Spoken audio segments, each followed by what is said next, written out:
I'll just ask you, Luke Thompson, obviously going to go to the judiciary to fight that charge. You guys obviously must be confident that he'll be able to get off. Yeah, look, we are confident. We're always a little bit cautious when we go into the judiciary to fight a charge, but we do feel that we've got a good case to answer. So Nick Gabar has had a good look at it. He's normally pretty spot on with his recommendations, but he reckons we've got a really good case. So we're hoping that he'll get off. Certainly wasn't intentional, and it wasn't high, and it didn't hurt the player. So, fingers crossed he'll get off because he's really important to us, and particularly after the way he played on the weekend.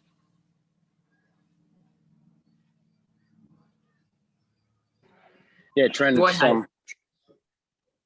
Trent from 10, mate. Just talk about him on the weekend and how much of a loss he could be, because that was arguably his best performance as a Bulldog, wasn't it? Yeah, he was terrific for us, and he's been good every week and been getting better and better. And I think his leg speed and his footwork is a little bit unique for a middle forward, and we knew, that was there. We see it at training, and it's he's just going to get better and better too. So this is really his first full year. Another pre-season for Tomo with us will be really good, and if we can get some bigger bodies around him as well, moving forward, it's going to help. But he was really good. As I said, he's really important to us.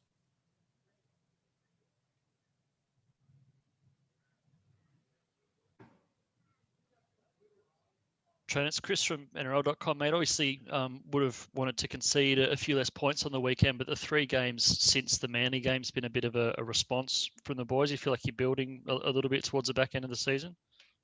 Yeah, look, we are getting better. We'll never get beaten on effort. The Manly game was a bit out of the box. We had all our COVID boys that weren't there, and we had fielded a really young team. So certainly not making excuses, but that didn't help. But there was periods in the game I thought we were good. Our first half let us down last week against Cronulla. We turned over too much ball, and our edge defence was poor. So there's a few things that we need to work on this week leading into the Titans. They're not too much different to the Sharks in what they throw at you. They've got a lot of good attacking players and a lot of good individuals in there. So look, we're going to have to be better again, but we're still searching for that 80 minutes. And, our second half was good. There was moments in that second half, though, I thought we probably could have been a bit better and lost momentum when we were coming back to get them. But certainly in terms of effort and attitude, we're fine. We've just got to be a little bit smarter. You expecting anyone back this week? Probably more important if Thompson isn't successful, but anyone like Elliott or Chris Smith a chance? Yeah, we think Elliott will be back. We're hoping so. So he's got to get through the week, obviously, but he looks like he'll be pretty close to being available, which will be handy. We have got a few concerns with some head knocks with Ockenbaugh and Ava and a few. Yeah, so they're hard ones. We'll have to wait and see, but we'll be okay. Just on the Titans, mate, we saw Fafita back to his damaging best last weekend, so you kind of know what they're going to throw at you. Yeah, they do throw a lot at you with the ball. Their last plays in particular are dangerous. They've got a lot of good individuals in there, and in Brimson who can hurt you, and Fafita, we all know how damaging he is, and he's going to be one that we're going to have to control and limit the damage, I suppose, that he does. But I think more concerning is we beat us not beating ourselves, like we did last week. We were really good for periods, but poor for periods as well, where we just gave them too much ball, and we can't do that this week. Thanks, mate. Trent, other than the players who could miss due to suspension or players returning from injury, I know it's still a couple of hours away before the team gets released, but can we expect any other changes, or are you sort of sticking with what you the team that you had on the weekend? Yeah, we're still deciding. We'll go through that over the next few hours with our coaching staff, but we haven't got really too many picks from outside of our 21 with some of the injuries that we've got. So we've got to be a little bit careful, given that we've got Tomo's suspension or possible suspension, or his hearing tonight, and the head knock boys. So the makeup of the 21 will be probably dictated in and around worst case scenarios there. But more than likely there will be some changes, forced, and we'll just see what we come up with for Savo. Hey, Baz, can I just ask you back on Luke Thompson? You said like how important a pre-season will be for him next year, and looking forward to building that.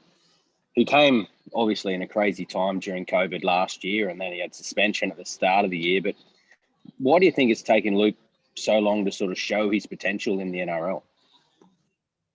Oh, look, I think it's you couldn't really gauge too much on what happened last year with him. You know, he jumped off a plane with no games, limited training, and thrown straight into the side.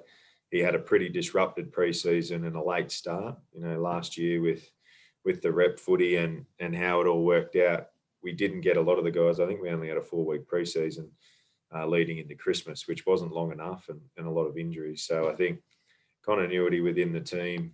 I think Luke getting used to the week in, week out rigors of the NRL. It is a little bit different to the Super League. And I just think he's starting to come into his own. You know, he had that suspension early where he missed a lot of games. So he's been able to get back-to-back games together, and he's really finding his feet. And he's a real professional, Tomo. He's a really good role model in terms of how he prepares for his games and the sort of bloke he is. And he's a good bloke for us to have around, and a good bloke for our young blokes to learn off. Hey, Trent, Liam from Sporting News here. One of those young blokes that you mentioned, Bailey Biondi-Odo, he's played a few games now off the bench in that kind of dummy half role. What have you made of his performances to date? Yeah, I thought he's been really good, Bailey. He's another one who sort of suffered a little bit from during this COVID period of lack of football. You know, he probably only got a few games together last year in the 20s, and the competition was cancelled. He's had, you know, a stop-start year this year with the same thing, and it's been really good to get him into first grade. He is a halfback. He's a 7, but he's doing a really good job out of dummy half, and he's an exciting little player. He gives us something different. He's got a bit of X factor about him. He's a strong little bloke too. He's not that big, but he's tough, and he's physically he's one of the strongest kids in the club. So doing really well, and gives us something a little bit different. Just on the hooker position, Trent, obviously Jeremy Marshall-King's had a pretty disrupted season with injury and then a couple of suspensions as well. He's only played 6 games, but the club's put a lot of faith in him, and they've re-signed him for a further 2 seasons. What's impressed you so much about him in the limited opportunities he's had this year? I think in all the games that he's played, he's probably been in our top 4 or 5 players. His strength is his running game. I think that'll come on with a bit more confidence and more games he played. So he has had a disrupted year. He had that broken foot at the start of the year and missed a big chunk of it. But in the preseason, he was one of our most impressive. So again, a little bit like Tomo and Bailey, they just need games. And you know, if he can finish the year well, and we can keep him there for the next 6 weeks, it's going to bode well. And the preseason is going to be important for him. But he's a good player, Jeremy Marshall-King, and he's one of our more popular players. He's really well liked. They like playing for him because he's tough and he competes. And there's a fair bit more to his game than we've seen yet. I think you know, the more he can stay on the field, the more you're going to see of him. But he's a good little player. Obviously, the spine is such an important part of any football team, and you're building a pretty strong one for next year with Matty Burden and Matty Duffy coming along as well. Are you looking at Jeremy as the long-term 9 there at the club, or are you still looking for a hooker? Yeah, look, at this stage, you know, we're gonna put a lot of faith into Jeremy. You know, we don't really, we're always planning ahead, but you know, Jez is here for another 2 years, and you know, that's up to him. You know, I suppose if he performs and keeps working hard, I think you know, he certainly could be our long-term hooker. But you know, that's up to Jezza to make sure he keeps working hard. Staying on the field's the most important thing for him, just to get some games under his belt. Thanks, mate. Hey, Trent, Hugo from Fox Sports here. Just wondering, I know Gus has only been there probably for less than a week, but have you had a chance really to sit down with him and discuss some of the stuff for the future?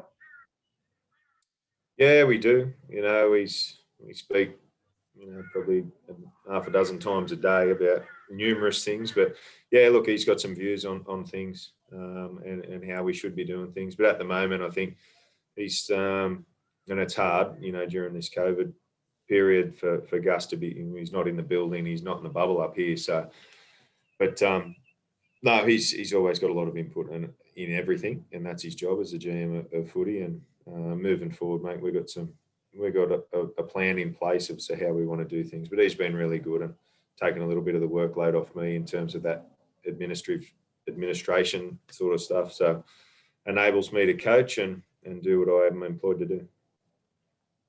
There was a suggestion kind of late last week that Carl Flanagan may get a more extended stay because Gus has come and Gus looks upon him very favourably. Is that something you guys have chatted about? No, we haven't really spoken about that too much, but Kyle's here for 2 years and, he's been doing really well. I've been really impressed with his attitude during the few weeks that he's had off. So he's not too far away, I don't think. And he's worked really hard on a couple of things that we needed to work on. It's a bit of a shame that we haven't been able to play Canterbury Cup. So again, like some of the other players, the experience that, we were hoping that Kyle would get in Canterbury Cup hasn't been forthcoming because of the break in the competition. But, in terms of what he's been doing at training, he's been doing really well. And, I don't see a return for him being far away. And just finally, I just wanted to ask about Nick Meaney, who had a pretty key role in 2 of the tries last week. I know he's heading to Melbourne next year, but just the glimpses you've seen of just how good he is it, I guess, a worry that a club like Melbourne is picking him up and really could take him to that next level next year? No, that's not a worry. We've got a good fullback coming ourselves, and we were more than happy for Nick to head down to Melbourne. It's a good opportunity for him. I'm sure he's got Ryan Pappenhausen down there in front of him, and I'm sure he'll learn a hell of a lot off Ryan and down in that system. But he's been a good player for us, Nick, over the past few years, and he played well on the weekend, and we wish him well next year. But we got a job to do, here for the next 6 weeks.